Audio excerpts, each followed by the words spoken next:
Bien, bonjour encore une fois. Bienvenue en web diffusion. Écoutez, c'est tout nouveau comme expérience pour nous. C'est nouveau pour moi, c'est nouveau pour vous, c'est nouveau pour nous ici, l'équipe de louange, de diriger un temps de louange comme ça devant littéralement quelques personnes. Mais en même temps, on veut s'y faire, on veut s'adapter à ça. L'être humain a une capacité d'adaptation absolument extraordinaire. Et à travers 2000 ans d'histoire, l'Église de Jésus-Christ a manifesté aussi une capacité d'adaptation absolument extraordinaire. Donc, on va s'y faire, on va s'ajuster. Je ne sais pas si vous chantez à la maison ce matin ou vous ne chantez pas. Je me posais la question tantôt, j'ai dit, est-ce qu'ils ont les mains levées? Peut-être que l'Église de l'Espoir va se mettre à lever un petit peu plus les mains parce que vous êtes tout seul dans votre salon. Je ne sais pas ce qui va se passer. Lorsqu'on va se retrouver ensemble, l'Église va peut-être être un peu différente parce que tout le monde est habitué à louer dans son salon. En tout cas, quand vous reviendrez à l'Église, laissez le pyjama à la maison, s'il vous plaît. On s'habille quand même pour le dimanche, on va avoir le plaisir d'être ensemble. Alors, on passe en web diffusion. Je voulais dire un mot à l'Église de l'Espoir, mais aussi à d'autres personnes de d'autres assemblées qui sont en train de suivre avec nous ce service. J'ai quelques pasteurs qui m'ont contacté, des églises qui n'ont pas les ressources qu'on a ici, et peut-être que vous vous joignez à nous en web diffusion. Je veux encourager tous les frères et sœurs, tous les chrétiens, ceux de l'Église de l'Espoir ici, de toute autre Église, à être là pour votre Église pendant cette période de crise. On va apprendre à vivre l'Église autrement. C'est ça qui va se passer. Et donc, si vous êtes d'une autre assemblée, vous venez écouter comme ça la web diffusion, on est content de partager cette grâce-là, partager cette bénédiction. Soyez fidèles à votre assemblée, prenez des nouvelles les uns des autres. Je vais en parler tout à l'heure dans l'exposé biblique, mais on va voir comment on peut prendre soin les uns des autres de manière très, très différente à travers cette période-là. On va être en communication pendant la semaine aussi. Donc, les équipes pastorales dans les églises travaillent fort. Ici, à l'Espoir, on travaille fort pour rester en communication. Donc, soyez attentifs. Si vous n'êtes pas déjà abonné à notre liste d'envoi courriel, c'est le temps d'aller vous y abonner. Vous pouvez trouver ça sur notre site web. Si vous n'êtes pas abonné à notre chaîne YouTube, allez vous abonner. Vous allez avoir des informations, probablement quelques méditations pendant la semaine aussi. C'est le temps d'apprendre à connecter ensemble dans nos groupes connexion via web peut-être ou en plus petits groupes. Tant que les autorités civiles ne nous encouragent pas à rester tout le monde chez soi, on peut connecter en petits groupes du moment qu'on respecte toutes les règles de sécurité, de santé publique. C'est très important. On veut collaborer. J'y reviens tout à l'heure pendant l'exposé biblique aussi. Évidemment, on vous encourage, si vous ne donniez pas déjà en ligne, simplement à être fidèle pour donner à l'Église. Comme vous le savez, pendant ce temps-là, il faut continuer à rencontrer les factures. Donc, peut-être que Dieu va nous conduire à donner autrement aussi, vivre l'Église autrement. Donc, vous pouvez aller aussi vous inscrire en ligne pour faire des donations pour l'Église, afin qu'on puisse continuer à prendre soin de tout le monde, prendre soin aussi de nos édifices pendant cette période-là. Alors, maintenant, juste un mot pour les enfants. Les enfants, vous êtes à la maison. Alors, bonjour les amis à la maison. Je fais une blague. C'est des vieilles émissions, on saluait comme ça les amis à la maison. Des souvenirs d'enfance. Écoutez, ça va être un temps spécial. Un temps pour prendre du temps ensemble, un temps pour prendre du temps en famille. Vous avez la liberté d'aller jouer dehors, jouer dans la cour. Peut-être que c'est possible d'aller jouer au parc, je ne sais pas, du moment qu'on n'est pas trop près les uns des autres, mais c'est le temps de bouger, c'est le temps de se retrouver. C'est le temps aussi de prendre du temps dans la parole en famille. Alors soyez attentifs les enfants, quand vos parents vont vous dire on prend un temps dans la parole, ça va être un temps spécial. Vous allez peut-être passer même plus de temps encore dans la parole de ce temps-ci. Donc, on vous encourage et puis on cherche déjà comment est-ce qu'on peut vous servir, comment on peut être avec vous en Église, même pour les enfants à travers cette période-là. Je vais inviter maintenant le pasteur Luigi à prier pour vous, les enfants, pendant cette période très spéciale où il y a une pause de classe scolaire. Éternel, c'est vraiment spécial de savoir que mes enfants me regardent de la maison, mais surtout regardent ton Église, Seigneur, et que tous les enfants qui sont là avec les familles sont réunis d'une manière spéciale ce matin avec leurs parents, peut-être leurs grands-parents aussi. Et je te prie, mon Dieu, que tu puisses prendre soin de nos familles pendant cette période-là où il n'y a pas d'école pendant les 2 prochaines semaines. Et je te prie, Éternel, aussi de prendre soin de ceux qui peut-être ont moins de famille avec eux, qui sont isolés, qu'on puisse avoir, Éternel, vraiment la rapidité d'esprit, d'action, de s'appeler, de se voir, de se rencontrer, bien sûr en respectant les autorités, mais pour être certain que personne tombe dans l'isolement. Alors, mon Dieu, merci parce qu'on le sait que tu es au contrôle de tout et on a confiance en toi. Amen. Amen. Amen. Merci, Luigi. Bien oui, c'est vraiment un temps spécial qu'on vit. C'est un moment assez extraordinaire. Dans l'histoire de l'humanité, des pandémies ou des moments de troubles comme ça, on en a vécu plusieurs à travers l'histoire de l'humanité. Mais dans notre vie à nous, probablement que ça va marquer. Ça va marquer notre histoire comme la crise du 9/11 a marqué l'histoire. Ça a marqué notre génération. Ça va marquer notre histoire aussi. C'est un temps spécial. Et ce que les chrétiens font lorsqu'ils traversent des moments extraordinaires, des moments qui peuvent être difficiles, qu'est-ce qu'ils font? Ils se tournent vers la parole de Dieu. On se tourne vers notre Dieu dans sa parole pour pouvoir être inspiré, être instruit, être enseigné par la parole. La parole de Dieu nourrit notre foi dans des moments comme ceux-là. La parole de Dieu vient apaiser nos cœurs dans des moments comme ceux-là. La parole de Dieu nous enseigne comment réagir et comment agir. Donc, on trouve dans la parole la foi, on trouve dans la parole un apaisement pour nos âmes, on trouve dans la parole comment agir et comment réagir dans des circonstances comme celle-là. On va aller dans un mot de prière, on va écouter la lecture des Saintes Écritures, puis ensuite on va plonger ensemble dans la parole pour écouter ce que Dieu a à nous dire dans ces moments si extraordinaires. Père éternel, on est assemblés littéralement devant toi, un peu partout, dans nos maisons, dans nos foyers, sur nos appareils mobiles, ici au bâtiment. Seigneur, on est assemblés pour te rencontrer. Nous sommes assemblés pour t'entendre, pour t'écouter, Seigneur. Père, tu es souverain, tu règnes dans les cieux. Seigneur, tu es absolument au contrôle de toutes choses. Et ce matin, nous avons besoin que ton esprit vienne parler à nos cœurs d'une manière spéciale à travers ta parole. Que ton esprit vienne parler à nos cœurs pour nous rappeler que tu es au contrôle, que tu es souverain, que tu es là, que tu veilles, Seigneur. Nous avons besoin que tu viennes parler à nos cœurs pour nous apaiser, pour nourrir notre foi. Nous avons besoin que tu viennes parler à notre intelligence, Seigneur, pour nous enseigner comment réagir dans les circonstances. Comment nous appelles-tu comme chrétiens, comme peuple de Dieu, à réagir dans les circonstances?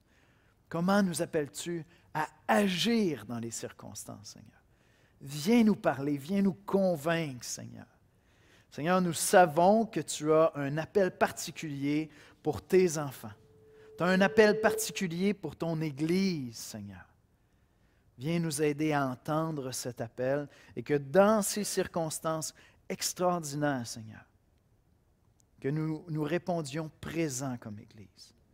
Présents, Seigneur, pour faire ton œuvre, les uns envers les autres, les uns auprès des autres, Seigneur, par toutes sortes de moyens technologiques, mais là, les uns pour les autres, Seigneur. Mais aussi que ton Église réponde présent pour collaborer avec les autorités que tu as mises en place sur cette province, sur ce pays, sur ce monde, Seigneur. Présent pour être attentif, disponible pour mon prochain, pour mon voisin, pour celui qui souffre d'anxiété, pour celui qui a besoin d'un geste, d'une parole, d'une prière, Seigneur. Présent pour répondre à tout ce que ton Esprit Saint va nous conduire à faire, Seigneur. C'est en Jésus-Christ qu'on te prie. Amen. Amen. On va écouter la lecture de la parole de Dieu ensemble. Le passage biblique de ce matin est tiré de 2 Corinthiens, chapitre 1, versets 1 à 14, dans la Nouvelle Édition de Genève. Donc, 2 Corinthiens, chapitre 1, versets 1 à 14. Paul, apôtre de Jésus-Christ par la volonté de Dieu, et le frère Timothée, à l'Église de Dieu qui est à Corinthe, et à tous les saints qui sont dans toute l'Achaïe, que la grâce et la paix vous soient données de la part de Dieu notre Père et du Seigneur Jésus-Christ. Béni soit Dieu, le Père de notre Seigneur Jésus-Christ, le Père des miséricordes et le Dieu de toute consolation, qui nous console dans toutes nos afflictions, afin que par la consolation dont nous sommes l'objet de la part de Dieu, nous puissions consoler ceux qui se trouvent dans l'affliction. Car de même que les souffrances de Christ abondent en nous, de même notre consolation abonde par Christ. Si nous sommes affligés, c'est pour votre consolation et pour votre salut. Si nous sommes consolés, c'est pour votre consolation qui se réalise par la patience à supporter les mêmes souffrances que nous endurons.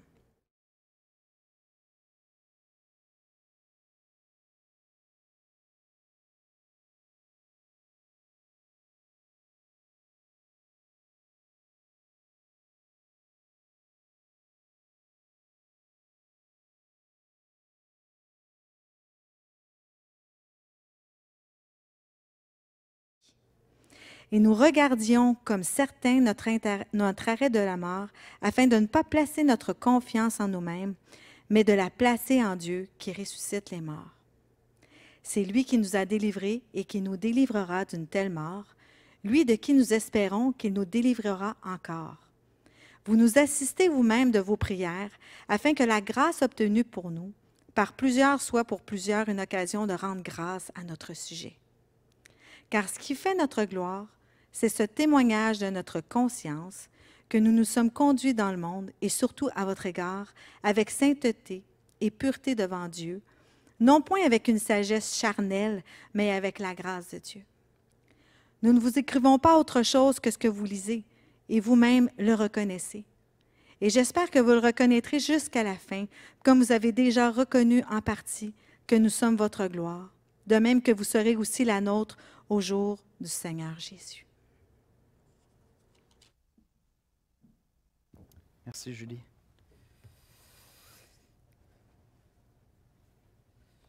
« 2 Corinthiens 1, verset 2.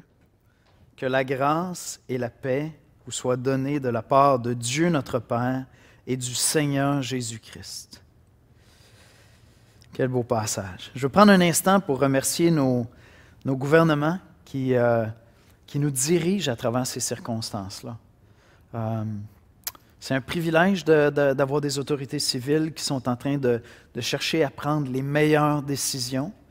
Je suis particulièrement touché par le leadership dont fait preuve notre premier ministre, François Legault, et je ne suis pas en train de prendre pour un parti ou l'autre ou quoi que ce soit. Sa présence, simplement, il est là, il donne une direction. Et comme chrétiens, nous sommes appelés à supporter, à appuyer, à collaborer le plus possible avec les autorités civiles, avec les gens qui travaillent dans le domaine de la santé, qui se donnent à 100%. On est appelé à les supporter dans la prière et à collaborer avec eux. Et bon, évidemment, je suis connecté comme vous sur le web. Je suis on a une expression au Québec, ceux qui ne sont pas familiers avec ça, on parle des gérants d'estrade. On a beaucoup de gérants d'estrade actuellement sur le web qui ont leur opinion sur tout ce qui devrait être fait, puis quelle direction on devrait prendre, comment on devrait réagir. Et puis, il y a toutes sortes de spécialistes qui interviennent. C'est bien, c'est bien. Je suis certain que les autorités ont accès aussi à tous ces sages conseils-là aussi. Et donc, ils prennent des décisions meilleures de leur connaissance. Et notre rôle à nous, comme chrétiens, c'en est un de support et d'appui. Et c'est vraiment important d'avoir cette attitude-là. Il y a deux réactions qu'on peut avoir comme chrétiens dans des circonstances extraordinaires comme celle-là. Je les ai appelées ainsi. Il y a la réaction apocalyptique et la réaction de déni. La réaction apocalyptique, bien évidemment, on reconnaît, comme les chrétiens le font depuis 2000 ans, des signes de la fin des temps, du retour imminent de Jésus-Christ. Et c'est vrai, je ne suis pas en train de nier ça d'aucune manière. Mais je veux simplement vous rappeler que les chrétiens observent ces signes-là depuis 2000 ans. Depuis 2000 ans, nous disent les Saintes Écritures, Jésus revient bientôt. Comme me disait un de mes sages professeurs en théologie, bien, il revient un peu plus bientôt maintenant qu'il y a 100 ans. Puis peut-être l'année prochaine, s'il n'est pas revenu encore, ce sera encore un peu plus bientôt. Pensez à la grippe espagnole qui a frappé en 1918. Je lisais à ce sujet-là cette semaine. J'étais frappé de réaliser que ça s'est passé en 1918, à la fin de la Première Guerre mondiale, alors que la Terre se dit on va enfin sortir de cette catastrophe, une guerre mondiale. La grippe espagnole sévit. Dans certaines populations, on parle de 10% de la population qui est emportée par la grippe. Les chrétiens, à ce moment-là, essayez de vous mettre dans leur peau, les chrétiens, à ce moment-là, estimaient certainement que le retour de Christ était absolument imminent. Et ils avaient raison. Jésus revient bientôt. Maintenant, on est en On est en 2020, donc 100 ans plus tard, Jésus revient un peu plus bientôt, c'est très clair.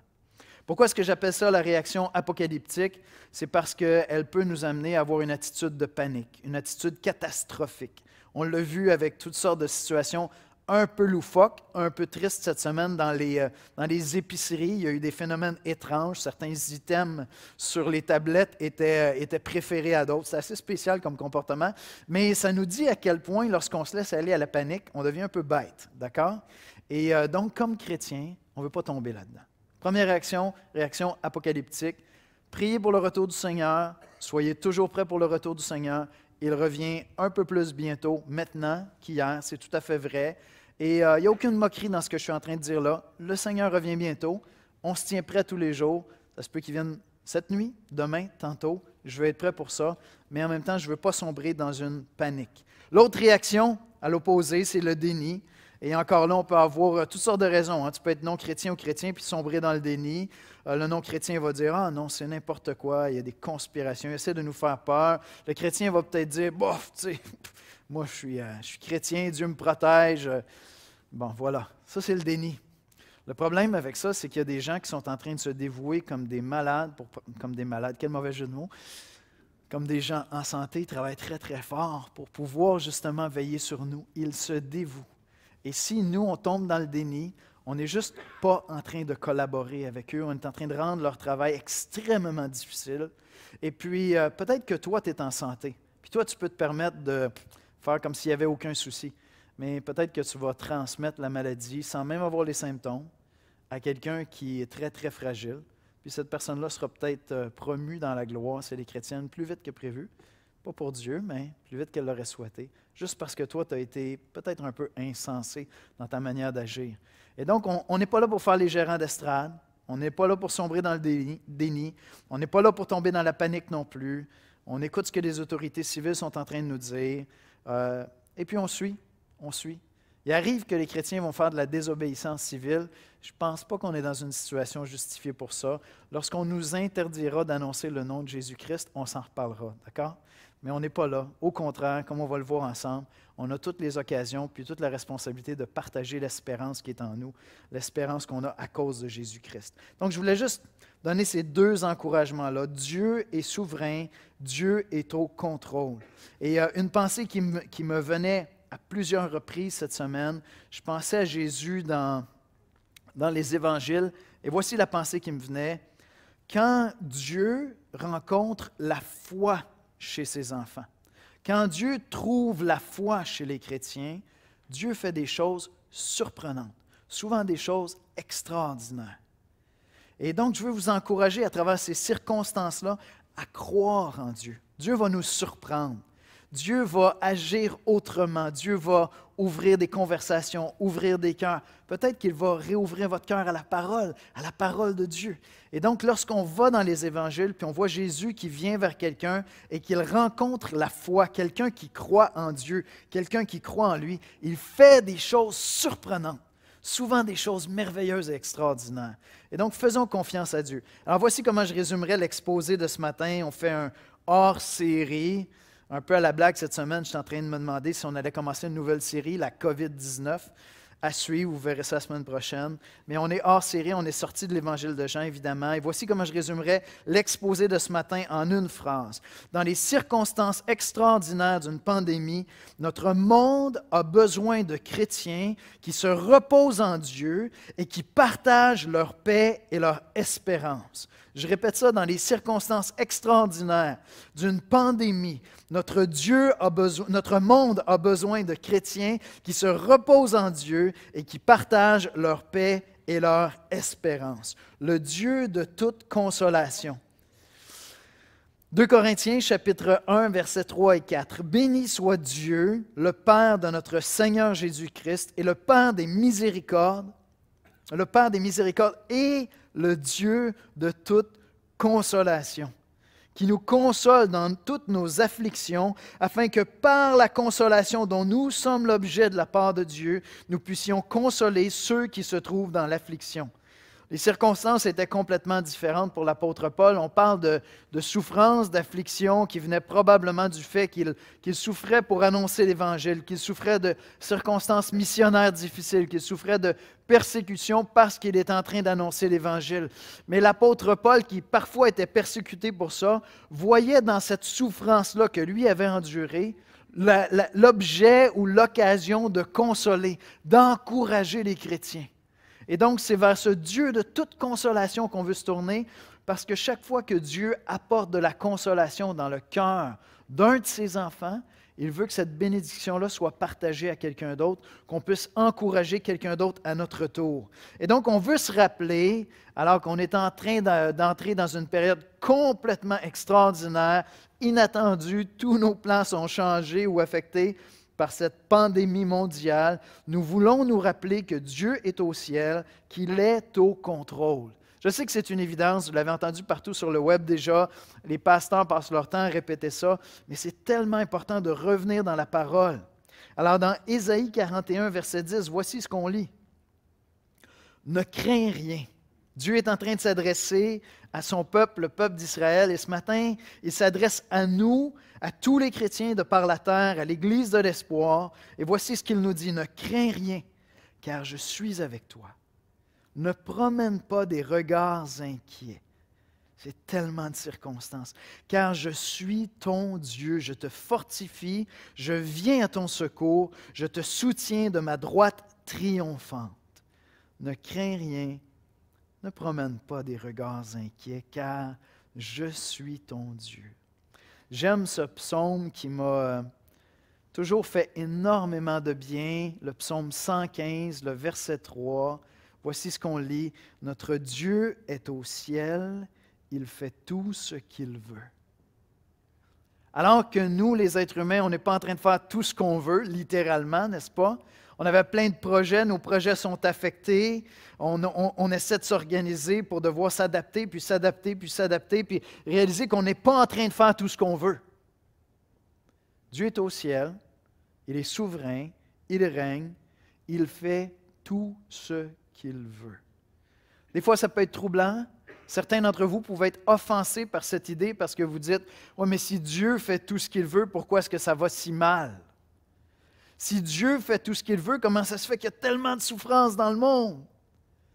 En même temps, les chrétiens savent que notre humanité est sous un jugement de Dieu. Il y a un appel de la part de Dieu à se tourner vers lui, à retourner vers lui. Et si cette idée-là, c'est une offense, vous dites, mais ça n'a pas d'allure, quel est ce Dieu-là qui peut troubler les hommes comme ça? Bien, son message pour toi aujourd'hui, c'est cherche-le. Cherche-le alors que tu es pris peut-être à la maison, tu dois rester tranquille à la maison. Si tu as une Bible, ouvre les Écritures, commence à lire les psaumes. Commence à découvrir ce Dieu-là qui nous parle aujourd'hui, même dans des moments de trouble comme ceux-là. Mais si tu es chrétien, si tu es un enfant de Dieu, saisis ça un instant. Laisse cette vérité-là entrer dans ton cœur, se déposer en toi. Notre Dieu est au ciel et il fait tout ce qu'il veut. Il y a quelqu'un qui est au contrôle. Il y a quelqu'un qui n'a pas perdu le contrôle, est en train de diriger le navire, et toutes choses vont s'accomplir selon ses desseins, selon ses projets, selon ce qu'il désire. Notre Dieu est au ciel et il fait tout ce qu'il veut. Il est le Dieu de toute consolation. 2 Corinthiens 1, les versets 3 et 4.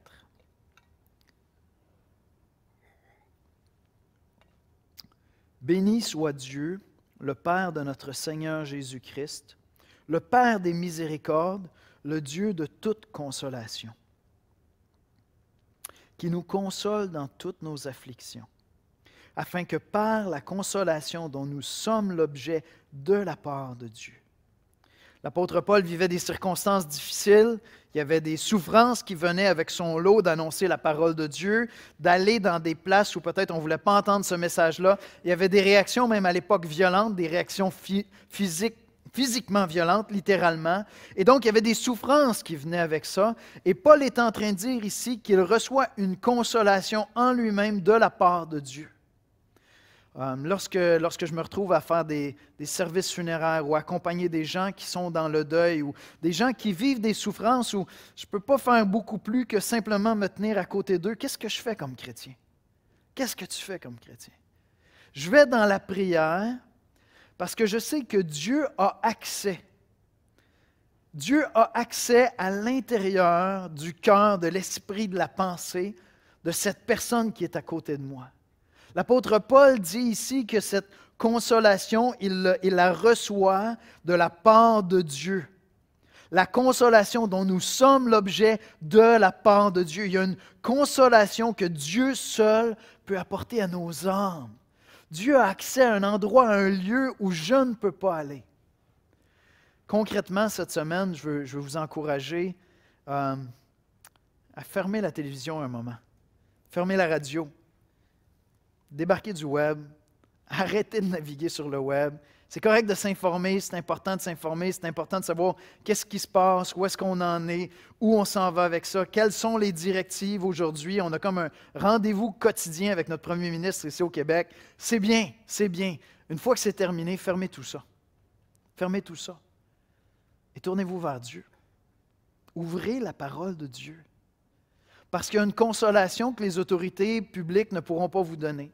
Il y a une consolation qu'un frère, qu'une sœur dans la foi, qu'un coup de téléphone, qu'une conversation, ou pire encore, l'alcool, la bouffe, on va aller se consoler. On va sombrer dans toutes sortes d'excès parce que là, on vit de l'anxiété. Il y a une consolation que seul le Père de toute consolation peut vous apporter. Alors, je vous encourage cette semaine à fermer à un certain moment donné, couper les infos extérieures pour aller simplement vers la parole de Dieu, ouvrir les Écritures. Peut-être que Dieu permet ce temps-là dans ta vie pour que tu reconnectes avec la parole de Dieu comme ça fait longtemps. Va lire des psaumes. Puis, lis pas simplement un psaume. Si tu dis, oui, mais je n'ai pas eu de consolation encore, lis un deuxième. Je n'ai pas encore de consolation, lisez un troisième. Passe, s'il le faut, des heures dans la parole. Puis lisez la parole de Dieu en famille. Si tu ne vis pas seul chez toi, lisez la parole en famille. Donne un coup de fil à quelqu'un, puis lisez un psaume ensemble. Mais cherchez de la part de Dieu cette consolation que lui seul peut apporter parce qu'il est le Père de toute consolation. Et donc l'apôtre Paul souffre, il souffre d'affliction.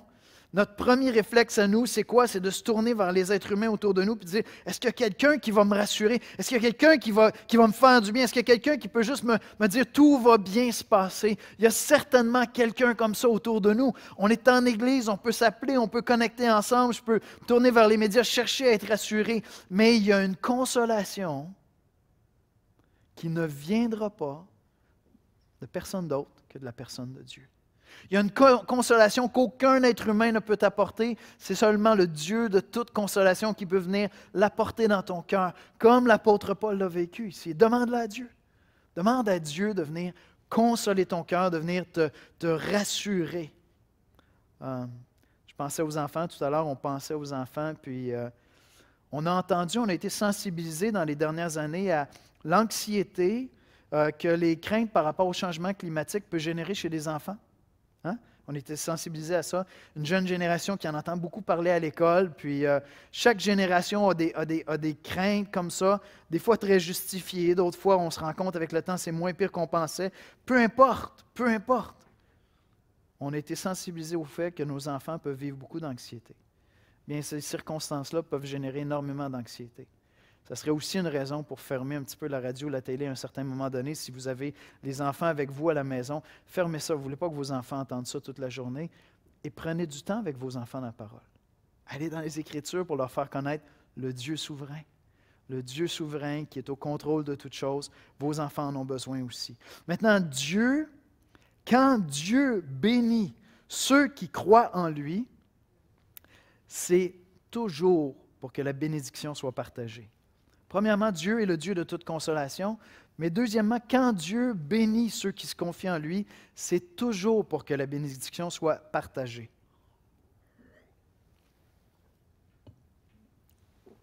Dieu nous console pour que nous consolions à notre tour. Ma consolation, c'est ta consolation. Regardez bien le niveau de stress que Paul vit dans ce passage-là. C'est vraiment un stress extrême. Au verset 8, voici ce qu'on lit. « Nous ne voulons pas, en effet, vous laisser ignorer, frères, au sujet de l'affliction qui nous est survenue en Asie, que nous avions été excessivement accablés, au-delà de nos forces. » Je veux dire, Paul en avait vu d'autres. Paul a été lapidé près de la mort plus d'une fois. Mais il dit « au-delà de nos forces », de telle sorte que nous désespérions même de conserver la vie. Paul en est venu à un point dans son épreuve où il estimait qu'il allait mourir. C'est ce qui s'imposait logiquement à ses yeux. On lit au verset 9, « Et nous regardions comme certains notre arrêt de mort. » Donc, ce n'est pas rien, là. Paul n'était pas juste inquiet. Paul n'était pas juste troublé. Paul en est venu à un point où il dit, « Seigneur, c'est au-delà de mes forces. C'est au-delà de mes forces. Je ne sais pas comment je peux traverser ça, Seigneur. C'est plus fort que moi. » Paul en est venu à un point où il a dit, « OK, Dieu vient me chercher aujourd'hui. Je vais mourir. C'est terminé. » Il était convaincu que son arrêt de mort était signé, que Dieu venait le chercher. Donc, il est dans une anxiété, dans une angoisse profonde. Il y a un désespoir. Nous désespérions même de conserver la vie. Maintenant, regardez ce qu'il dit au verset 3 et 4. « Béni soit Dieu, le Père de notre Seigneur Jésus-Christ, le Père des miséricordes et le Dieu de toute consolation qui nous console dans toutes nos afflictions, afin que par la consolation dont nous sommes l'objet de la part de Dieu, nous puissions consoler ceux qui se trouvent dans l'affliction. » J'aime cette idée que Dieu ne gaspille jamais les épreuves qu'il permet dans la vie de ses enfants.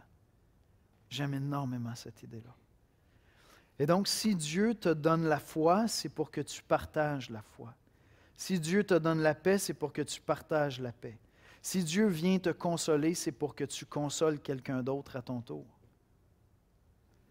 J'étais en train de regarder cette semaine un court vidéo avec une dame absolument extraordinaire, Joni Eareckson Tada. Si vous ne la connaissez pas, il y a une autre génération qui l'a beaucoup connue, mais elle est encore active, puis il y a des beaux témoignages de sa part, puis elle partageait un mot de réconfort dans les circonstances.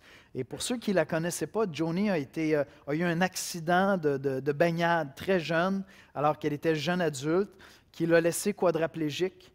Et elle a compris que Dieu permettait cette épreuve extraordinaire dans sa vie, qui a engendré énormément de souffrance, encore à ce jour, extrêmement difficile simplement de survivre jour après jour parce qu'il y a de la douleur chronique dans son corps, parce qu'elle est maintenant quadraplégique, donc totalement dépendante des gens autour d'elle, mais elle a compris que Dieu avait permis cette épreuve extraordinaire dans sa vie pour qu'elle soit l'objet de consolation à son tour.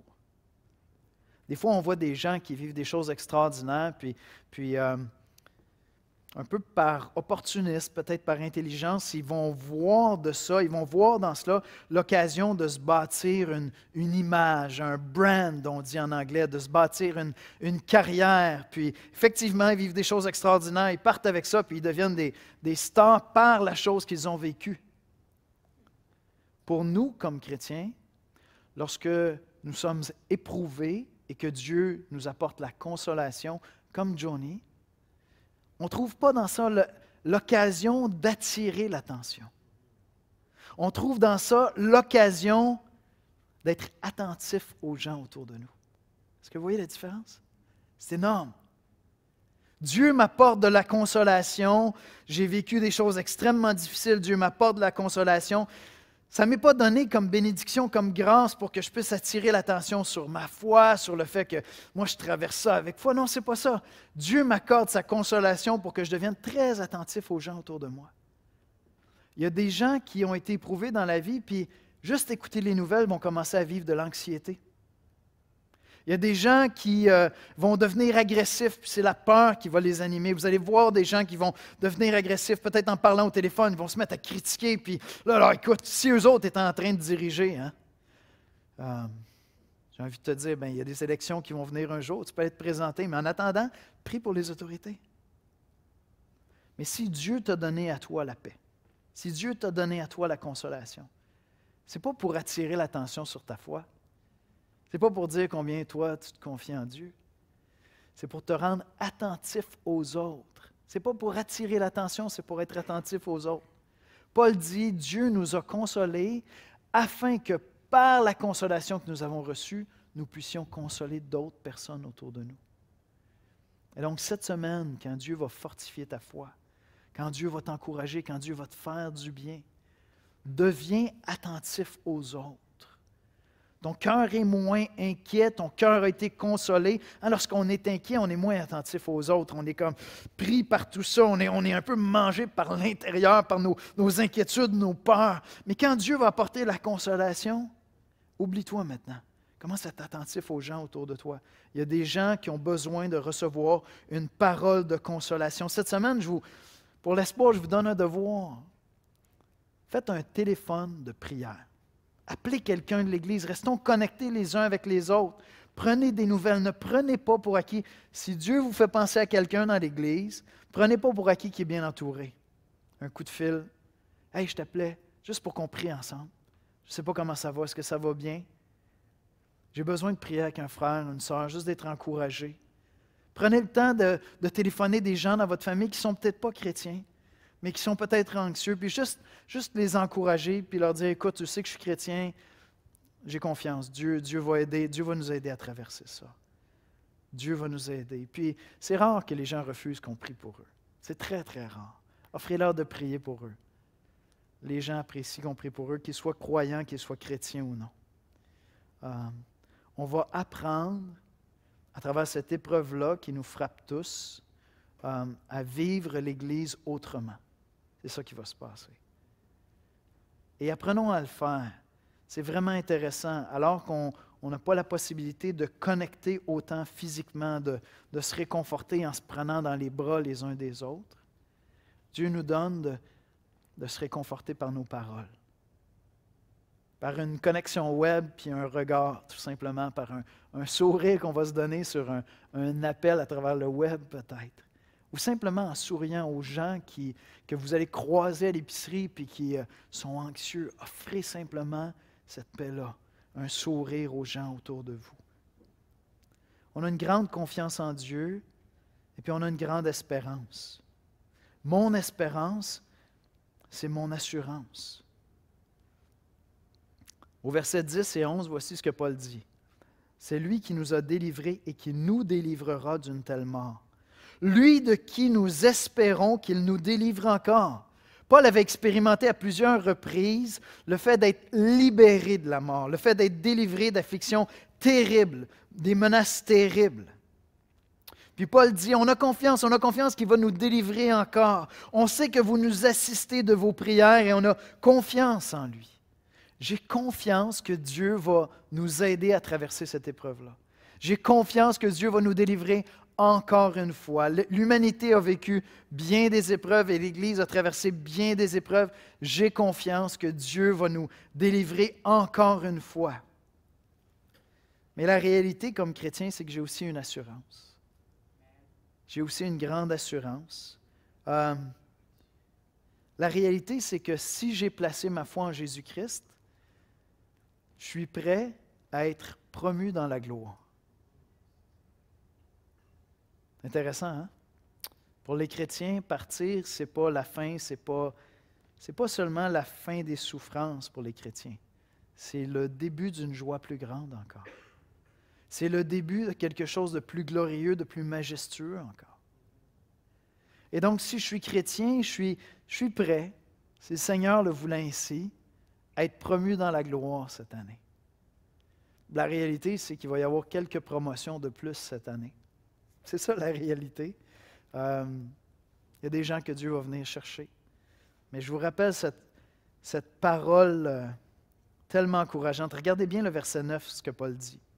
Il dit, « Et nous regardions comme certains notre arrêt de mort, afin de ne pas placer notre confiance en nous-mêmes, mais de la placer en Dieu qui ressuscite les morts. » Paul est au milieu de son épreuve. Il dit, on était sûr qu'on allait mourir, mais on avait confiance en Dieu parce que Dieu ressuscite les morts. Donc Paul voyait tout à fait la possibilité que Dieu vienne le chercher, mais il savait, parce qu'il est chrétien, que ce serait une promotion dans la gloire. Il serait appelé auprès de Dieu et au jour du Seigneur, il serait ressuscité d'entre les morts. Nous avons cette ferme assurance-là. Je vous rappelle cette parole de Paul dans Romains 8, versets 38-39. « Car j'ai l'assurance que ni la mort, ni la vie, ni les anges, ni les dominations, ni les choses présentes, ni les choses à venir, ni les puissances, ni la hauteur, ni la profondeur, ni aucune autre créature, les virus compris, ne pourra nous séparer de l'amour de Dieu manifesté en Jésus-Christ, notre Seigneur. » Et donc, un chrétien a cette assurance que si Dieu venait le chercher à travers cette pandémie-là ou pour quelque autre raison, il s'agit pour moi d'une promotion dans la gloire. Je m'en vais rejoindre le Seigneur parce que la mort ne pourra pas me séparer de Christ. Et donc, je veux m'adresser à vous si ce n'est pas clair pour vous cette fois-là. Il y a un cheminement, vous êtes en train de cheminer dans la foi, vous avez l'impression que Dieu vous appelle à croire en lui. À l'Espoir, on est en train de, lorsqu'on n'est pas dérangé par le COVID-19, on est en train de faire une série dans l'Évangile de Jean. Et au cours des dernières semaines, vous pouvez trouver ça sur notre chaîne YouTube, il fallait l'écouter sur le web. Au cours des dernières semaines, on a parlé de cet appel que Jésus-Christ envoie, cette voix qu'il fait entendre à ceux qui l'appellent à lui. Et c'est possible que dans des circonstances comme celle-là, Dieu te parle. Un chrétien avec une plume extraordinaire, C.S. Lewis, peut-être que tu le connais, tu as écouté les films Narnia, les chroniques de Narnia, a dit quelque chose comme ceci. Il a dit la souffrance, souvent dans la vie d'une personne, est le porte-voix de Dieu. Dieu permet des facteurs d'anxiété, des facteurs de peur, des facteurs de souffrance dans nos vies, parfois parce qu'il est en train de dire « Sors de ta zone de confort, brise le quotidien, tu t'étourdis avec la vie, tu ne te concentres pas sur les choses essentielles. » Bien, Dieu actuellement est en train de sortir la planète de sa zone de confort. On vit en Occident ici. Je veux dire, on vit dans le confort absolu. Qui a besoin de Dieu en Occident aujourd'hui, n'est-ce pas? Bien, la réalité, c'est que Dieu nous sort de notre zone de confort. Et peut-être que Dieu est en train de te parler. Personnellement, je suis chrétien, j'ai placé ma foi en Jésus-Christ. J'ai l'assurance que si j'étais emporté cette année, ce serait un sujet même de joie pour les gens autour de moi, de savoir que j'ai été promu dans la gloire. Et ce serait un sujet de joie pour moi. Pas simplement parce que je me dis c'est la fin des souffrances, non, parce que je m'en vais dans la présence de Dieu. C'est le début d'une vie beaucoup plus belle, beaucoup plus glorieuse encore. Et donc, ça m'amène à mon dernier point. Soyez des messagers de paix. Soyez des messagers de paix. 2 Corinthiens 1, verset 2, « Que la grâce et la paix vous soient données de la part de Dieu, et de Dieu notre Père et du Seigneur Jésus-Christ. » Que la grâce et la paix. La grâce, en grec, le mot grec qui est derrière le mot grâce, ce qu'il signifie, c'est la faveur de Dieu. Que la faveur de Dieu vous soit accordée, que Dieu vous soit favorable, que Dieu soit en votre faveur, que Dieu porte son regard sur toi, puis qu'il t'accompagne, qu'il te fortifie, qu'il soit avec toi. Que la faveur de Dieu soit avec toi et que sa paix soit avec toi. Et si tu as placé ta foi en Jésus-Christ comme moi, tu as la faveur de Dieu. Tu as connu la faveur de Dieu et tu peux marcher dans la paix, dans des circonstances inquiétantes, avouons-le. Mais tu peux vivre dans cette paix que l'Esprit Saint veut déposer dans ton cœur. Et tu es appelé par conséquent à partager cette paix-là, à être un agent de paix dans notre société, dans notre culture actuellement, à être un agent de paix tout au long de la semaine, alors que les gens vont être anxieux, qu'on va peut-être assister à des conversations pas très édifiantes ou agressives ou empreintes de peur. Peut-être qu'on va voir des comportements qui pourraient être remplis de peur. Nous sommes appelés comme chrétiens, non seulement parce qu'on veut honorer les autorités civiles, mais parce qu'on croit que Dieu est au ciel et qu'il fait tout ce qu'il veut. Nous sommes appelés à être des agents de paix. Et qui sait, peut-être que Dieu va te donner l'occasion de partager l'espérance que tu as placée en Jésus-Christ. Je vais inviter les musiciens à venir me rejoindre à l'avant. On lit dans 1 Pierre 3, verset 15. « Mais sanctifiez dans vos cœurs Christ le Seigneur. » Qu'est-ce que ça veut dire? Chérissez dans vos cœurs Christ le Seigneur. Gardez vos yeux fixés sur lui, étant toujours prêts à vous défendre avec douceur et respect. Dieu sait qu'on va en avoir besoin dans les prochaines semaines, qu'on soit réputé, reconnu pour notre douceur et notre respect. Douceur et respect, ça devrait être le mot d'ordre. Ça devrait être le mot d'ordre dans toutes nos interactions, toujours, mais particulièrement dans les prochaines semaines. Toujours prêt à vous défendre avec douceur et respect devant quiconque vous demande raison de l'espérance qui est en vous. Bien que cette semaine, dans les prochains jours, et aussi longtemps que ça le prendra, lorsque les gens vous parlent, trouvent chez vous un parfum d'espoir, une ferme espérance, une confiance en Dieu. Puis peut-être qu'ils auront le goût de vous dire, « Coudonc, t'es-tu déconnecté de la réalité, toi? Qu'est-ce qui se passe avec toi? Sais-tu que tu ne réalises pas ce qui est en train de se passer? » Bien, si tu veux, je vais te dire d'où ça vient, cette espérance-là. En tout respect, je ne vais pas forcer la chose. Si tu veux le savoir, je vais te le partager. Parce que mon espérance me vient de Jésus-Christ. Mon espérance me vient de ma foi en Christ. On va aller dans la prière ensemble. Laissez-moi prier pour nous à l'Église de l'Espoir, pour les chrétiens. Et peut-être pour toi, si tu es en train de t'ouvrir à cet appel que Christ fait dans ta vie, de venir le connaître pour avoir cette même assurance que nous avons.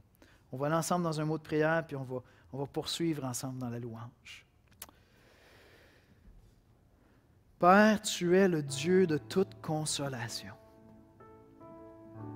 Seigneur, merci pour les technologies qui nous assistent ce matin, qui nous permettent d'être ensemble alors qu'on est séparés, d'être ensemble en esprit, réunis avec toi par ton Esprit Saint.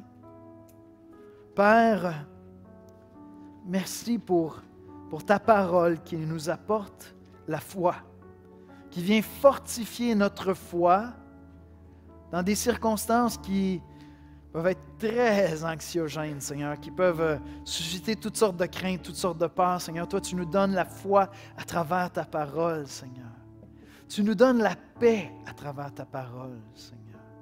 Seigneur, tu nous enseignes à travers ta parole comment réagir et comment agir aussi dans des circonstances extraordinaires.